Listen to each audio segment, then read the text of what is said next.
And we're back. Rush Limbaugh, the cutting edge of societal evolution. It's Open Line Friday. Let's go to the audio sound bites.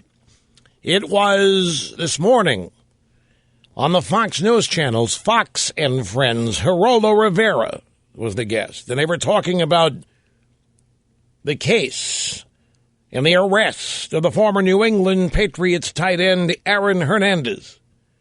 And Steve Ducey said, you know, Geraldo, this guy, Hernandez, he had a $40 million contract. The gangbang, he's got the gang tattoos all over him. It wasn't even in the heat of passion. It wasn't a beef over a girlfriend. What it was is, you have offended my macho pride. Now I'm going to, do this kind of jungle ethos. I'm going to hunt you down. I'm going to kill you. How dare you disrespect me? I mean, so many youngsters from the inner city, from the ghetto, go down that road where meaningless deaths just pile up, like in Chicago, this whole gang thing.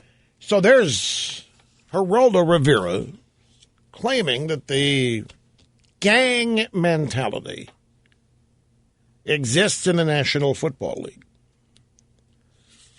The jungle ethos. You don't diss me, dude.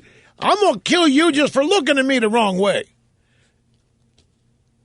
Got the tattoos. It wasn't even a heat of passion. It wasn't even a beef over a girlfriend. At least we would have understood it if it was that. But this was just because he got dissed. Geraldo then, we got time. Continue. I don't know why the league that recruits these kids from the inner city, how they don't have minders, how the agents who are collecting 10% of $40 million, where are they in all this? Why aren't they mentoring these young men who are fatherless, many of them? Ray Lewis and all the rest of them, Michael Vick, you can count them, there's a ton of them. They sign them because they're superb athletes and they do nothing at all to preserve their character and to put them on the right road. Holy cow! It's almost like he's saying that the NFL's like a contest between the Crips and the Bloods. It's almost like the gang culture's taken over the NFL. And he's probably not going to get any trouble. Continue after this. Let's move on the audio soundbites. I want you, this is number 5. This is on Sports Center. This morning on ESPN2, Aaron Hernandez's arrest and possible gang ties are being discussed. And here is Bristol County, Connecticut. Bristol County, Massachusetts. Now, wait a second. I know that the story I had yesterday said Bristol, Connecticut was where Hernandez gang is. Is there a Bristol County, Massachusetts, too? That doesn't matter. Look, I'm running out of time. I just hate being wrong. I hate being misinformed is what I hate. Anyway, here's a sheriff. Some sheriff somewhere talking about Aaron Hernandez. Our gang intelligence unit has already interviewed him once. They're going to be dealing with him again.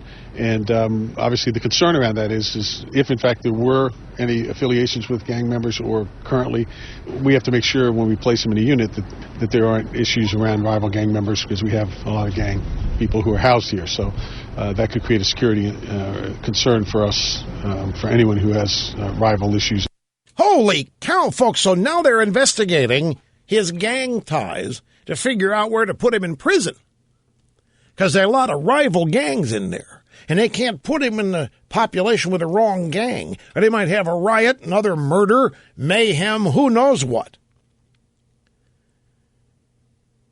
And this guy is a star player in the National Football League, a star player for the New England Patriots. This has the potential to blow the lid open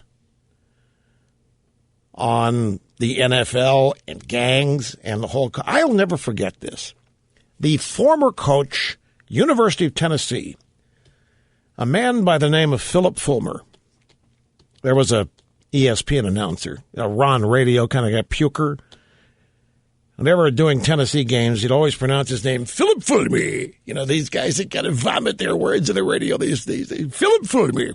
Anyway, the University of Tennessee had about half the team arrested one year. And Philip Fulmer said, for the life of me, I can't understand why young men with just one of the greatest futures in store for them would come here and get involved in criminal activity like this. And I was blown away.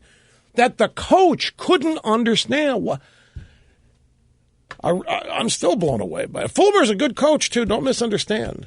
I don't know. I'll take a break here again. I'm being hamstrung by time constraints, folks.